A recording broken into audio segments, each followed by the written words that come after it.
So I just want to encourage the girly pops, the ones that are desiring kingdom marriage, that there are still men. God still has men. Sometimes scrolling on social media can make it feel like there's no more men, there's no more good guys, and it can be discouraging. If you're a wife in waiting, if you're waiting on God, if you desire kingdom marriage, and if you're believing for a man of God, you might feel like, are there still good men out there? Yes.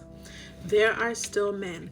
God still has men. Don't let these alpha males and their podcasts fool you. There are still men of God.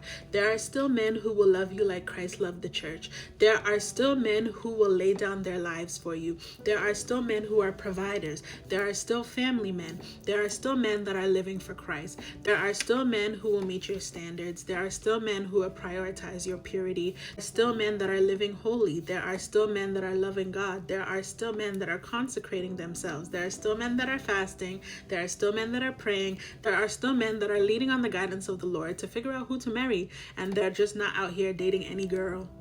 There are still men. The same way that you are living a life dedicated and consecrated for the Lord, there are still men doing the same thing. So don't be discouraged. Don't feel like all the good men are gone, because there are still men. Remember that God created marriage. Therefore, marriage is holy. That means you do not have to compromise your holiness to get a man. You don't. Trust me, you don't. There are still men.